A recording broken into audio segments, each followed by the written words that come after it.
Assalamualaikum warahmatullahi wabarakatuh. Shalom, Om Swastiastu, Namo Buddhaya, salam kebajikan bagi kita semua. Kembali lagi bersama saya Sultan Rifandi dalam acara Interfaith di Mata Milenial Indonesia TV, Matanya Indonesia. Seperti biasa pada kesempatan kali ini kita akan berbincang-bincang, kita akan berdialog, kita akan berdiskusi secara santai tentunya dengan tokoh agama yang ada di Indonesia. Dan outputnya adalah untuk menginternalisasikan nilai-nilai toleransi antar umat beragama. Di tengah perbedaan yang ada, di tengah keberagaman yang ada, kita mencari titik universal prinsip kemanusiaan yang mampu diterapkan oleh semua pihak, oleh semua golongan. Dengan siapa kita akan berbincang dan temanya seperti apa? Tentu akan saya kenalkan, tapi sebelum saya memperkenalkan, saya selalu ingin mengingatkan kepada seluruh pemirsa yang ada di Indonesia untuk selalu menjaga protokol kesehatan, tetap menjaga jarak, tetap menggunakan masker. Yang mau pulang kampung nih, yang belum booster, nah ini kita wajib untuk melaksanakannya demi menjaga kesehatan agar kita tidak terjangkit virus apapun, penyakit apapun yang melanda di Indonesia. Nah, seperti tadi saya sampaikan, kita sudah bersama dengan narasumber yang luar biasa hebat sekali. Beliau adalah Pak Hendra SE MM, tokoh agama Buddha. Sehat Pak Hendra ya? Sehat. Bersama Pak Hendra kita akan berbincang seputar tema mengenal 3 aliran ajaran Buddha. Ya, 3 aliran ajaran Buddha. Tentu kita tidak akan mempersoalkan perbedaan keyakinannya, tapi titik universal apa yang bisa kita pelajari, kita saling kenal agar kita mampu saling menyatukan bangsa Indonesia ini.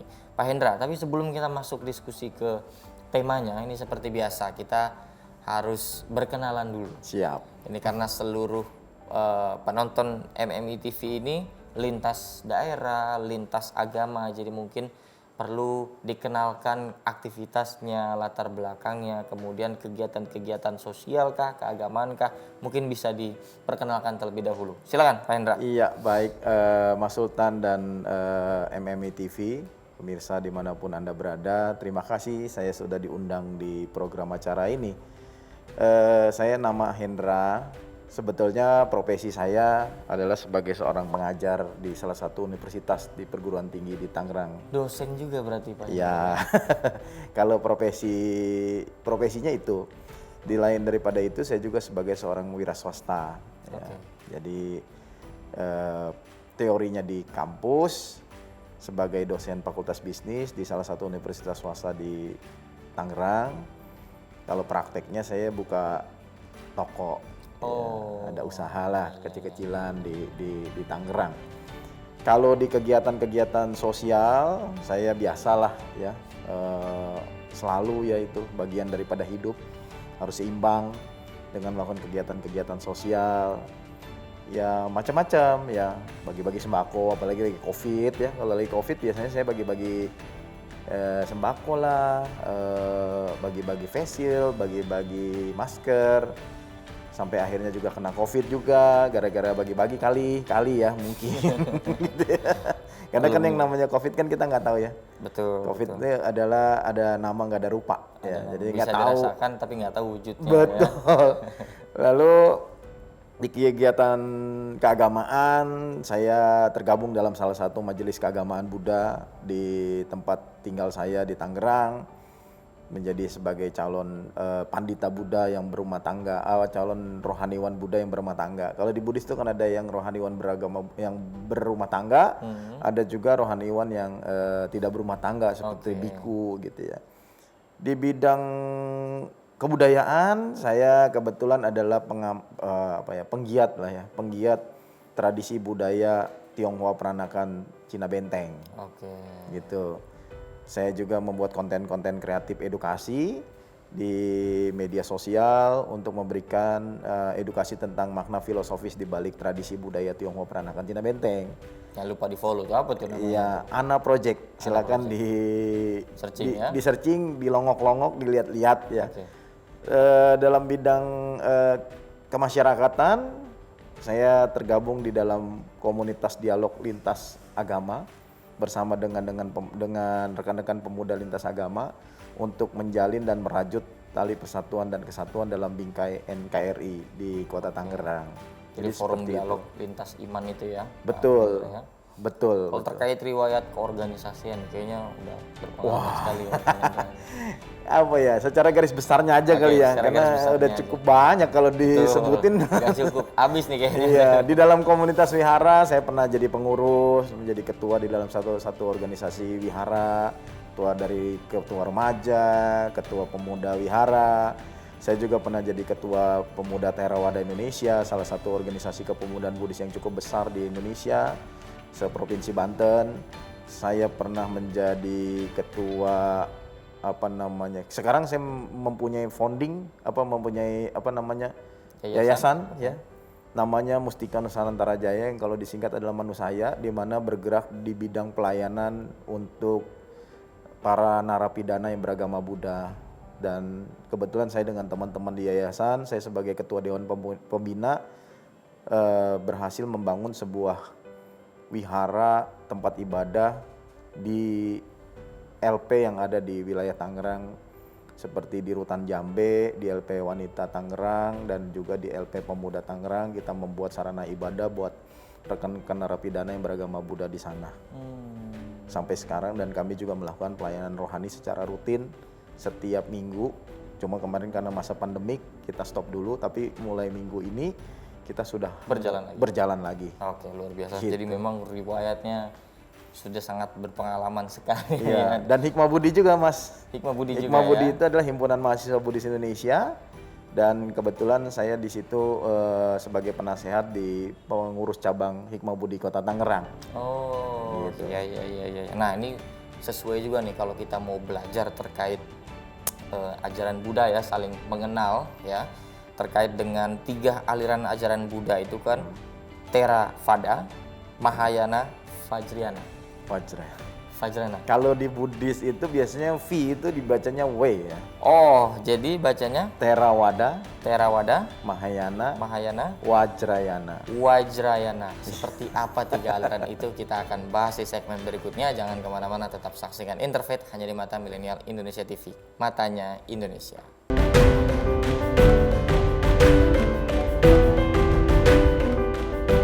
Kembali lagi bersama saya Sultan Rifandi dalam acara Interfaith di Mata Milenial Indonesia TV, Matanya Indonesia.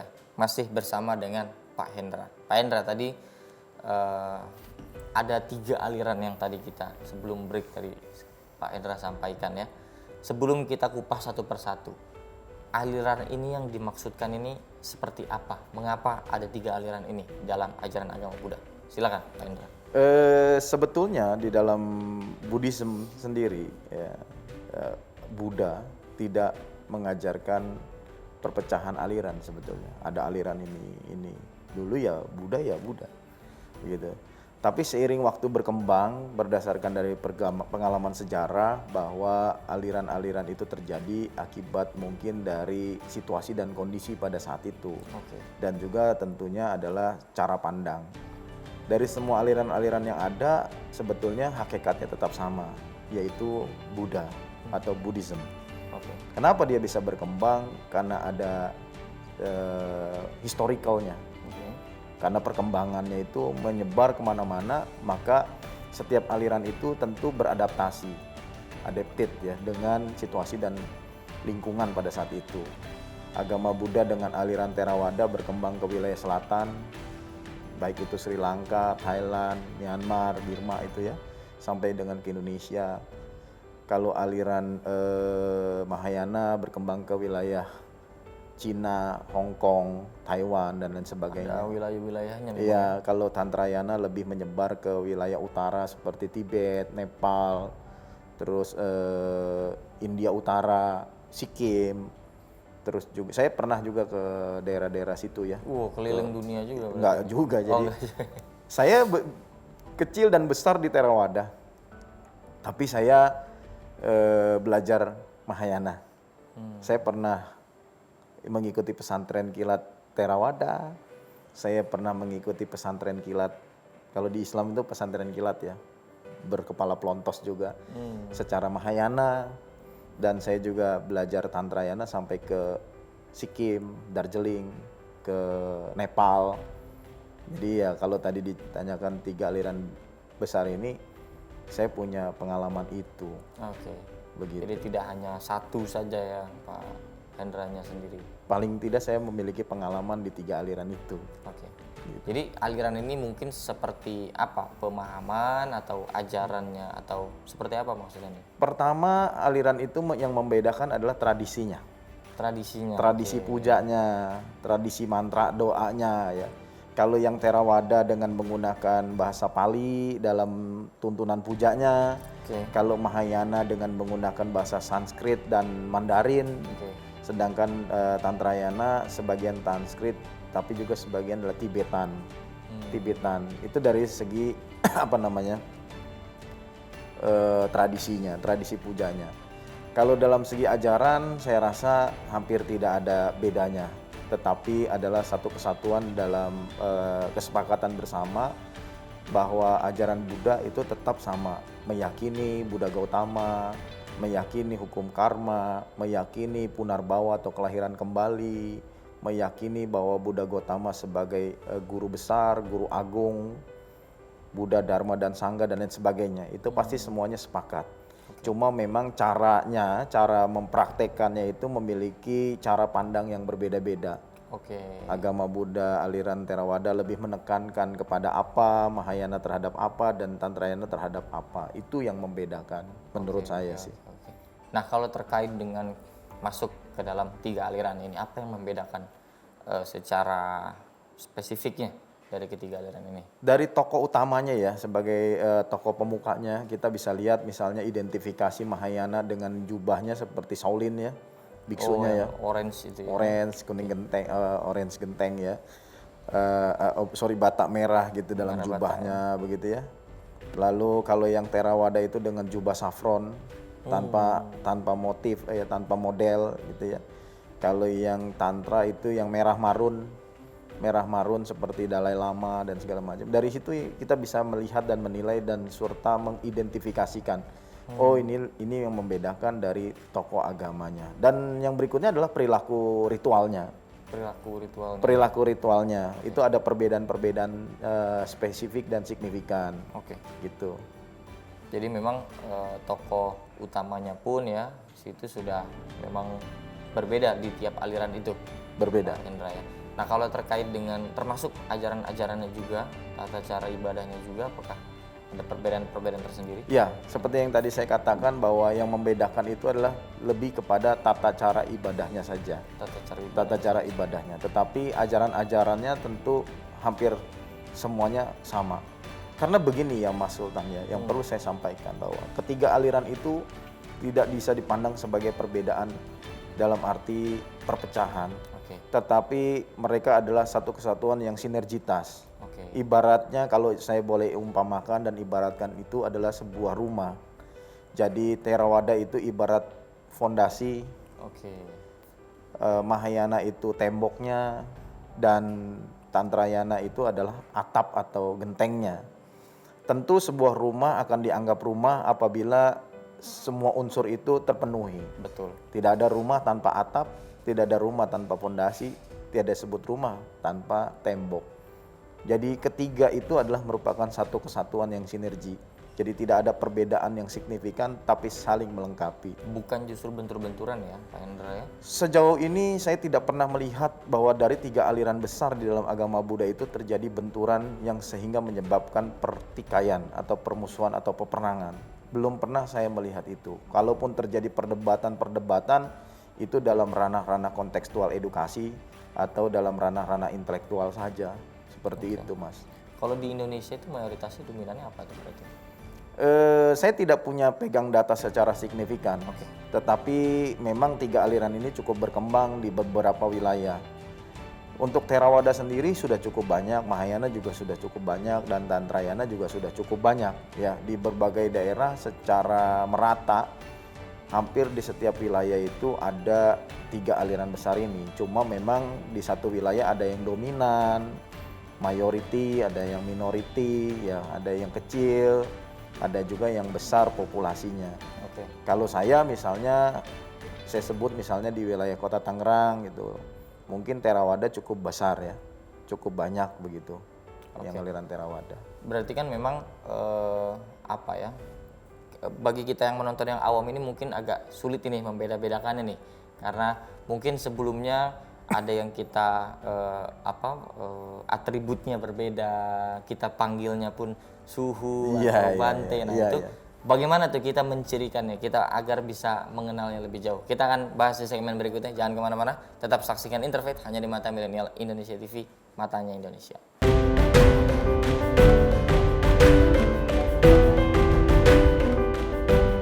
Yap, kembali lagi bersama saya Sultan Rifandi dalam acara Interfaith di Mata Milenial Indonesia TV, matanya Indonesia. Pak Hendra, tadi kan saya menggambarkan ini, kita bingung nih, saya sebagai yang muslim dan awam juga ya, ini apakah yang yang kepalanya tidak ada rambutnya itu dipanggil suhu atau bante. Nah itu agak-agak bingung tuh. Bagaimana kita mencirikan ini dari ketiga aliran ini berarti? Ya, seperti tadi yang di awal kan saya sudah sampaikan bahwa kalau yang Mahayana itu dengan atribut biksunya, biksu ya disebutnya biksu Okay. ya. Itu pakai jubah yang seperti Shaolin. Oke. Nah, dipanggilnya adalah suhu. Suhu. Suhu ya. Kalau yang Theravada pakai saffron ya kan, nggak ada motif model gitu ya. Cuman kain aja warna coklat ya, kuning kecoklatan, ada yang orange gitu ya kan, ada yang agak kemerah-merahan tapi dia tidak punya model. Itu biku. Itu aliran Theravada. Kita panggilnya bante. Bante, oke. Nah, kalau yang Tantrayana seperti Dalai Lama itu kan pakai baju jubah warna merah marun ya. Merah marun, tapi kalau dia buka seperti pakai kaos singlet gitu ya. Tapi kalau dia pakai keredong gitu ya, merah marun itu disebutnya adalah lama. Lama atau biasa juga panggilnya Rinpoche. Rinpoche itu untuk yang Vajrayana atau Tantrayana. Jadi seperti itu yang membedakan dan mencirikannya aja. Oke. Gitu. Jadi mungkin ibaratnya nih kalau di Islam ada ustadz, kiai, gus lah apalah. Iya betul. Terus biasanya juga mengucapkan salamnya juga agak beda-beda tuh Mas. Oh beda juga. Iya kalau misalnya kalau ke Bante itu kan biasanya kita Namo Buddhaya. Gitu ya. Tapi kalau ke Suhu biasanya Amitofo. Kalau ke Tantrayana Tashidelek gitu. Beda ya. Tashidelek, Amitofo, Namo Buddhaya. Ya beda-beda. Jadi nggak bisa disamaratakan semua juga. Kalau mau Anda mengatakan ke Namo Biksu Buddhaya. Tantrayana pakai Namo Buddhaya, ya boleh-boleh juga. Nggak ada yang berantem juga untuk urusan masalah itu. Nah kalau terkait dengan tiga aliran Buddha ini, berkaitan erat nggak nih dengan perjalanan hidup Sang Buddha Gautama? Sekali lagi saya katakan bahwa Buddha itu tidak menciptakan aliran-aliran. Oh, oke. Buddha ya Buddha, mengajarkan tentang Dhamma. Aliran itu berkembang setelah Buddha itu parinirwana atau setelah Buddha tiada. Mulai bermunculan dan berkembanglah aliran-aliran yang disebut tadi Tantrayana, Mahayana, dan Theravada. Sesuai dengan arah perkembangan Buddhism itu. Kalau dia ke selatan lebih ke Theravada, ke wilayah Cina itu timur ya, itu lebih ke Mahayana, kalau ke arah utara dia lebih kepada Tantrayana. Buddha sendiri tidak mengajarkan harus ke Mahayana, ke Theravada, ke Tantrayana, tidak. Apakah itu memang perkembangan atau akulturasi yang terjadi di masing-masing wilayah negara atau seperti apa? Ya betul, Mas Sultan betul sekali. Adanya akulturasi antara Buddhism dengan tradisi lokal. Kita ingat bahwa sebuah agama dapat diterima di suatu daerah atau di suatu tempat itu tidak lepas daripada bagaimana mereka bisa bersinergi antara agama dengan tradisi. Ya. Kalau agama itu bisa menselaraskan dengan tradisi, pasti akan lebih diterima.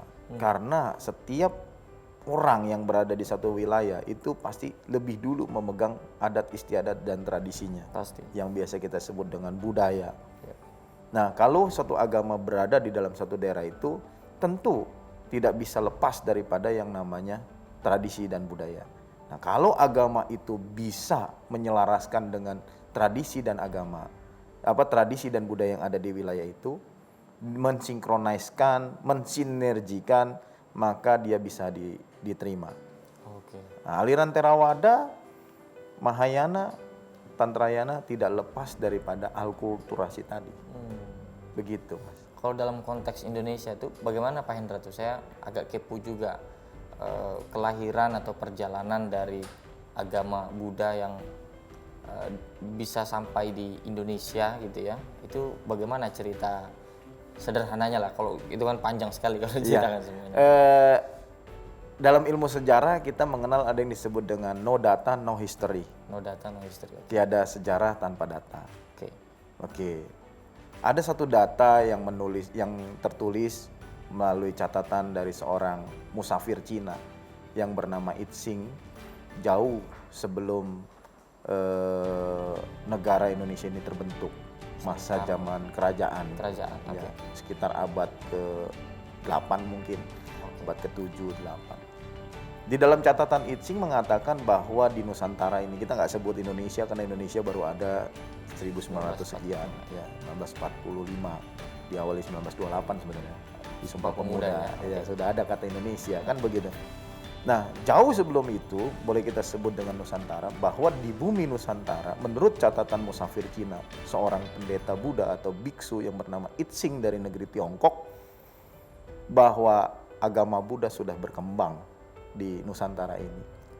Ditambah lagi dengan bangunan-bangunan. Ingat, no data, no history. Ada data catatan, ada data berupa benda dan bangunan. Candi Borobudur, Candi Muaro Jambi, itu merupakan sebuah data yang tidak bisa dipungkiri bahwa berdasarkan data tersebut dikatakan bahwa agama Buddha sudah ada di bumi Nusantara. Dan itu adalah merupakan data otentik. Peninggalan-peninggalan sejarahnya bahkan bisa menjadi wisata yang bisa dikunjungi siapapun ya. Untuk saat ini ya. Untuk saat ini. Kalau dulu candi itu dijadikan sebagai tempat pusat ibadah, dijadikan sebagai tempat pusat pendidikan. Kita tahu misalnya di Palembang, Kerajaan Sriwijaya berkembang di sana, ya kan?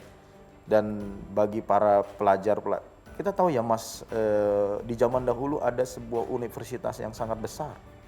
Mungkin kalau di zaman sekarang, kalau saya boleh bandingkan seperti Oxford gitu ya, Harvard University yang menjadi kegandrungan masyarakat dunia untuk kuliah di sana. Di zaman dulu itu ada yang namanya Universitas Nalanda. Nalanda itu adanya di India.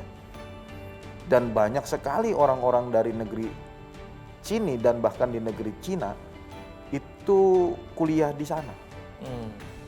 Itsing, Fahian, bahkan Tang Xuanzang atau Tong Samcong, itu adalah seorang biksu dari negeri Tiongkok yang melakukan perjalanan ke India untuk belajar di Universitas Nalanda.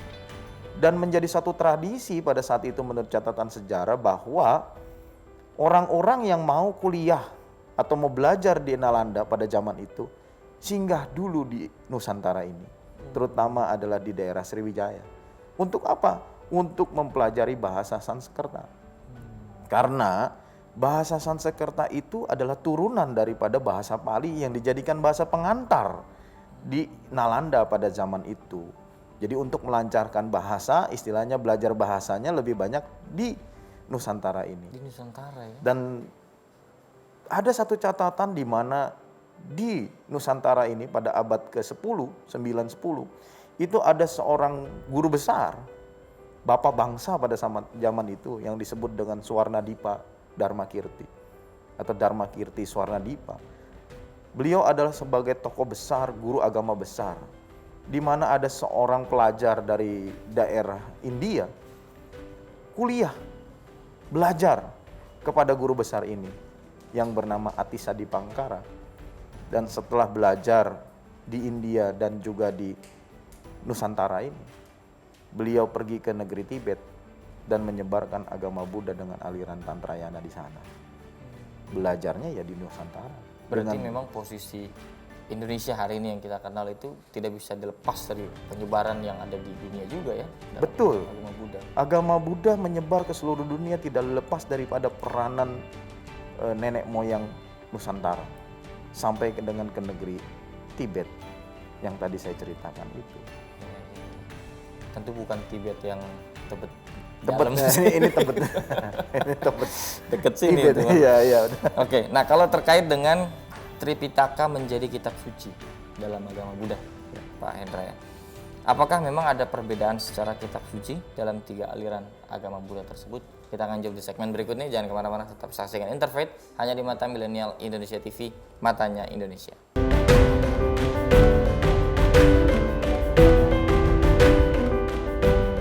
Yap, kembali lagi bersama saya Sultan Rifandi dalam acara Interfaith di Mata Milenial Indonesia TV, matanya Indonesia. Pak Hendra, tadi sudah sampai di Tibet Timur kalau nggak salah tadi ya. Iya, Timur. Terkait dengan kitab sucinya, apakah ada perbedaan dari ketiga aliran ini? Mas Sultan, dari 3 aliran besar dalam agama Buddha, kita sepakat bahwa kitab suci kita adalah tetap Tripitaka. Tripitaka ya. Bahwa Tripitaka itu menjadi sebuah sentral daripada kitab suci kita. Karena Tripitaka itu sebetulnya ada setelah Buddha Parinibbana. Oke. Dari semua yang Buddha sampaikan di masa hidup, itu disarikan menjadi 3 Tripitaka atau 3 keranjang. 3 keranjang. 3 keranjang itu artinya keranjang sutta Suta. yang berisikan dengan khotbah-khotbah Buddha secara langsung. Oke. Lalu yang kedua adalah Vinaya yang berkaitan dengan aturan-aturan kebikuan, ajaran-ajaran kemoralan. Yang ketiga adalah Abhidharma, yaitu tentang metafisik, mempelajari tentang semua hal yang berkaitan dengan diri. Oke. Itu yang disebut dengan Tripitaka. Dijadikan satu dalam 3 buah keranjang. Keranjang Sutta, keranjang Vinaya, dan keranjang Abhidhamma. Dan dulu dicatat bahwa awalnya sebelum dibuat dalam satu buah buku, itu dituliskan di kitab itu dituliskan di daun lontar, dikumpulkan dan ditaruh di keranjang-keranjang. Tidak daunan ya? Ya, dan sebelum Tripitaka itu ada, ajaran Buddha disampaikan melalui oral, mulut ke mulut. Jadi dihafal, Hafalan ya hafalan. Jadi ada di dalam agama Buddha itu yang disebut dengan Tipitaka Dara. Tipitaka Dara. Ya, penghafal Tipitaka. Kalau di Islam juga kan ada ya, Ada, penghafal Quran itu ya. Iya, Hafiz. Hafiz Quran. Kalau di Buddha juga ada namanya Tipitaka Dara. Tipitaka Dara. Cuma kan kalau zaman dulu mungkin belum terkontaminasi dengan media sosial, belum terkontaminasi dengan hal-hal yang Terjaga sekarang. betul ya berarti. Iya, dulu masih terjaga betul, maka masih banyak yang masih bisa menghafal ajaran-ajaran Buddha secara oral dan diingat di dalam pikiran itu. Di zaman Sang Buddha sendiri ada manusia, ada orang murid Buddha yang betul-betul bisa menghafal itu semua. Semuanya begitu. Ya, namanya adalah Yang Arya Ananda Thera. Beliau adalah pengikut Buddha dan seorang biku yang mengikuti Buddha dan hafal betul dengan apa yang disampaikan oleh Buddha. Titik komanya hafal. Dan beliaulah yang mengulang sutta itu, yang mengulang khotbah Buddha. Makanya di dalam aliran Theravada itu setiap kita mau membaca sutta atau membaca khotbah itu pasti diawali dengan Ewang Me Sutang. Demikianlah yang telah kudengar, barulah dia bicara sutta yang berikutnya. Nah, yang dimaksud dengan Ewang Me Sutang, demikianlah yang telah kudengar. Ku itu artinya adalah Yang Arya Ananda, karena dialah yang menghafal daripada yang sekian besar dan sekian banyaknya itu khotbah-khotbah Buddha. Jadi memang betul-betul terjaga sampai sekarang itu. Sampai sekarang, bahkan Tipitaka Dara itu masih ada, tradisi Tipitaka Dara itu masih ada di Myanmar.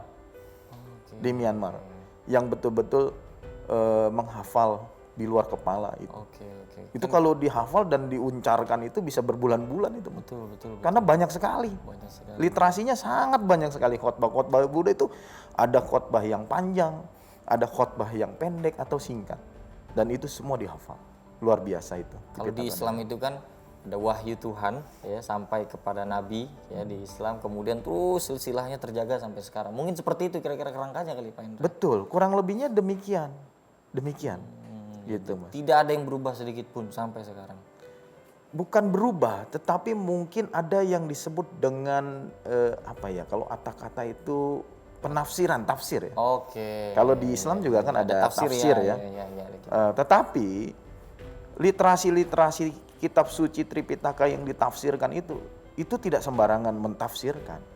Pasti ada klasifikasi tertentu. Betul, dan yang berhak dan yang mempunyai kapasitas dan kapabilitas yang mentafsirkan itu adalah tentunya adalah para orang-orang yang memiliki kapasitas itu.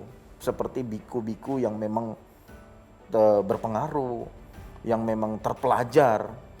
Beliau-beliau itulah yang bahkan kita anggap sudah mencapai tingkatan kesucian.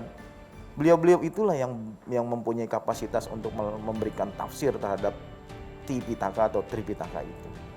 Kalau tokoh dunianya yang di India yang kita banyak kenal itu berarti Mahatma Gandhi menjadi salah satu tokohnya juga. Oh keliru, kalau Mahatma Gandhi itu adalah Hindu. Oh. Kalau di Buddha itu tokoh yang paling terkenal adalah sekelas Dalai Lama. Oh. Beliau adalah tokoh agama Buddha Tantrayana Gelug. Tantrayana Gelug ya.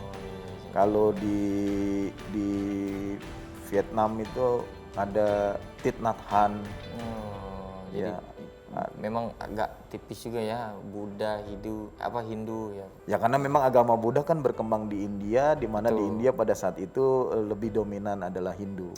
Nah kalau terkait wiharanya, dari ketiga aliran ini ada perbedaannya nggak? Perbedaannya hanya kepada ornamen. Oke. Ya hanya kepada bentuk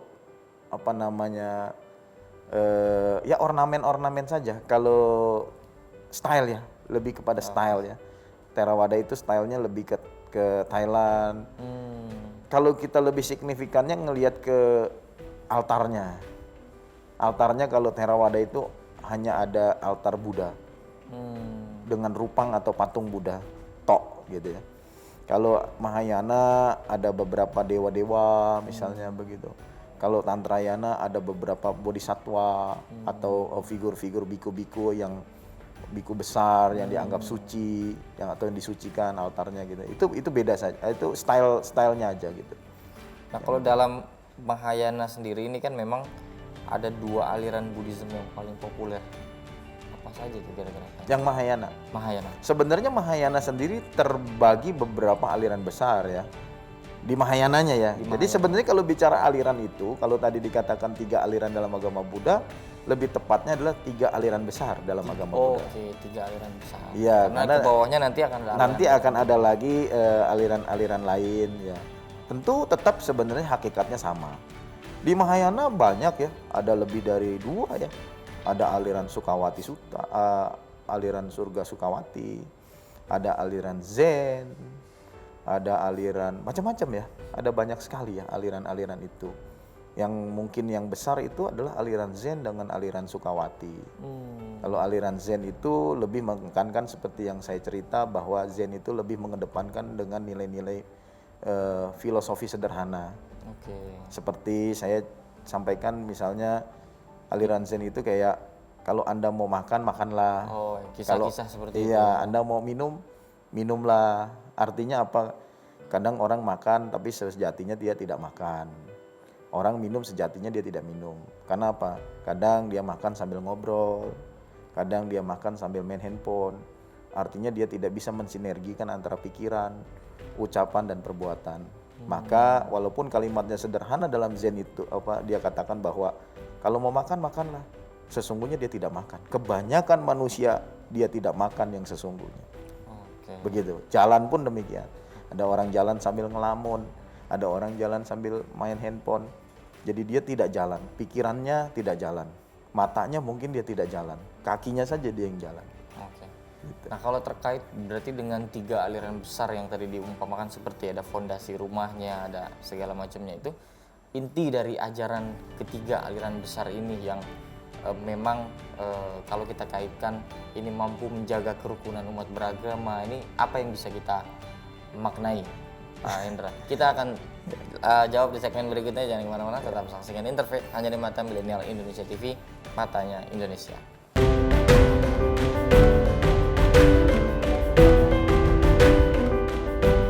Kembali lagi bersama saya Sultan Rifandi dalam acara Interfaith di Mata Milenial Indonesia TV, matanya Indonesia. Bagaimana Pak Hendra? Tadi saya sempat menanyakan nih, dari ketiga aliran besar ini atau di salah satu aliran besarnya yang bisa mampu kita maknai ya sebagai pesan universalnya untuk bisa menjaga kerukunan umat beragama ini seperti apa? Ajaran Buddha jelas, letterlux bahkan Buddha menyampaikan 3 inti ajaran utama. Gak bicara aliran. 3 inti ajaran utama. Yang pertama adalah jangan berbuat kejahatan. Jangan berbuat kejahatan. Yang kedua adalah perbanyaklah perbuatan baik. Oke.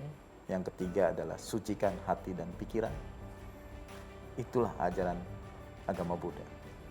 Kalau saya boleh menggunakan bahasa Pali ya, Saba papasakaranang kusalasa upasampada sacita paryadapana etam budana sasana. Janganlah berbuat kejahatan, perbanyaklah kebajikan, sucikan hati dan pikiran. Itulah inti daripada ajaran Buddha. Gak usah bicara aliran, semua sepakat. Berarti ketiga ini lebih, kalau saya dengar lebih kayak pesan moral. Ya memang, ya jelas. Oke, Saya rasa bukan cuma Buddha ya, semua jadi memang agama lain juga sepakat. Tiga inti ajaran itulah yang akhirnya menjadi energi utama dari ajaran Buddha itu sendiri, Ya. Pak Hendra ya. Terlepas dari aliran-aliran disebutkan tadi. Itu yang bisa dikorelasikan untuk menjaga kerukunan umat beragama tadi, Pak Ya, Hendra. tentu kalau misalnya tiga hal ini dijalankan dengan baik, tiga hal ini dipraktekkan dengan baik, saya rasa kerukunan terjaga, persatuan terjaga, harmonisan juga terjaga. Kan Kalau terkait dengan kita kan ada institusi keagamaan di Indonesia ini, Pak Hendra. Jadi ada, kalau Islam ada lembaganya, kalau Konghucu ada lembaganya, kalau Buddha ini walubi ya, Ya. Pak Hendra. Nah, apakah kemudian perwakilan umat Buddha di Indonesia ini ya, yang diwakili oleh lembaga tersebut itu hanya merepresentasikan satu aliran saja, atau memang di dalamnya ada ketiga aliran besar itu? ya kita tahu ya bahwa di Indonesia itu ada organisasi-organisasi keagamaan induk ya. Kalau di Islam mungkin ada MUI, Ya, betul. di Kristen ada PGI, di Katolik ada KWI, di Hindu ada PHDI, Konghucu, Konghucu ada Matakin, kan begitu ya. Betul.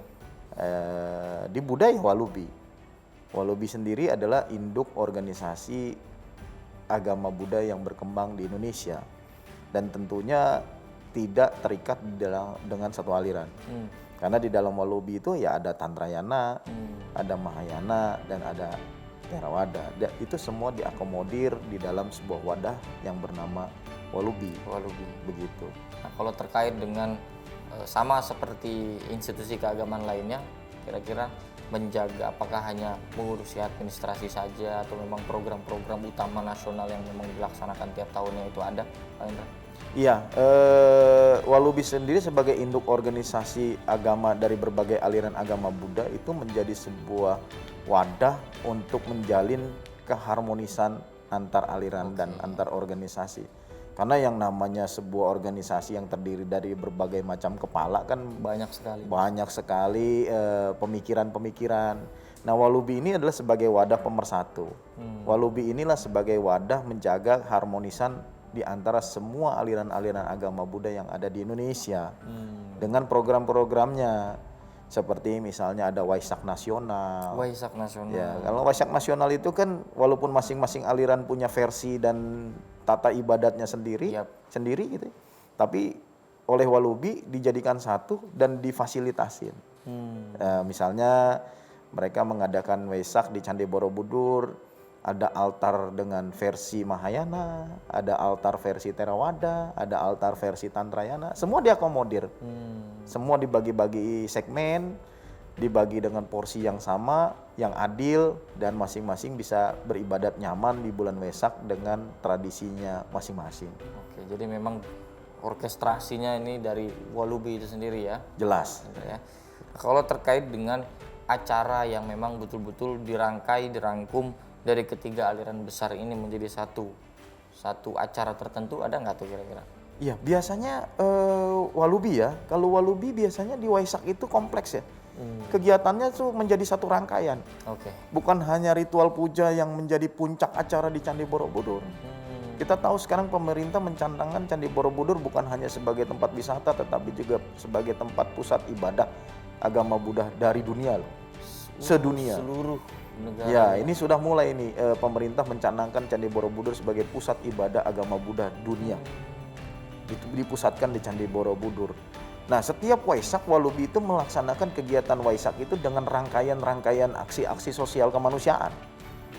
Sebelum menjelang detik-detik Waisak di puncaknya di Candi Borobudur, mereka biasanya Walubi bersama dengan organisasi-organisasi aliran-aliran yang berbeda di bawah naungan Walubi melaksanakan yang namanya aksi sosial seperti ya bagi-bagi sembako lah, terus pengobatan gratis lah, banyak aksi-aksi sosial yang menjadi sebuah rangkaian sampai dengan detik-detik menuju puncak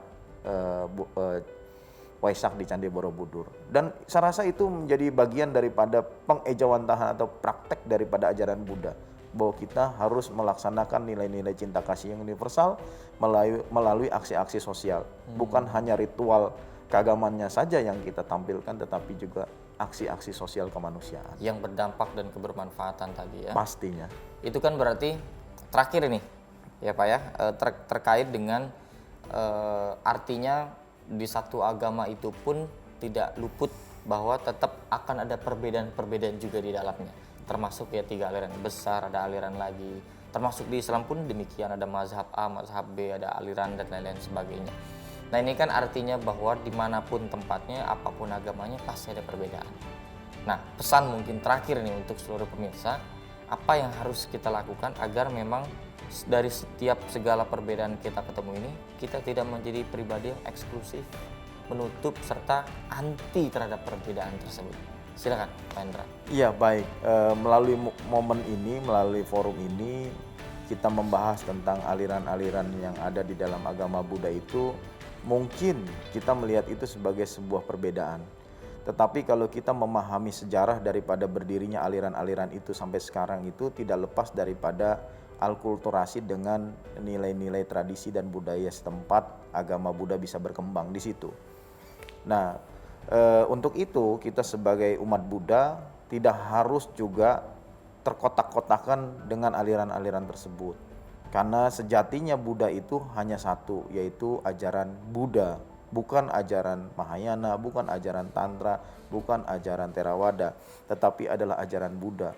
Terkait semuanya punya masing-masing mengklaim aliran-aliran, ajaran dari aliran-aliran, itu silahkan saja. Tetapi kita tahu, kita sepakat bahwa itu adalah semua adalah ajaran Buddha. Seperti itu. Jadi memang perbedaan apapun bukan untuk dibentur-benturkan. Bukan. Justru keberagaman lah yang menjadi manis ya, keharmonisan. Terima kasih banyak Pak Hendra atas diskusi dan nasihat-nasihat yang luar biasa. Terima kasih juga kepada seluruh pemirsa yang telah menyaksikan dari awal sampai akhir. Tetap jaga protokol kesehatannya ya, agar tetap sehat, bugar badannya, dan tentu saja selain juga agar sehat juga bisa menonton episode-episode lainnya. Kami pamit undur diri. Terima kasih. Saksikan episode lainnya hanya di Interfaith di Mata Milenial Indonesia TV, matanya Indonesia. Terima kasih Pak Hendra. Terima kasih.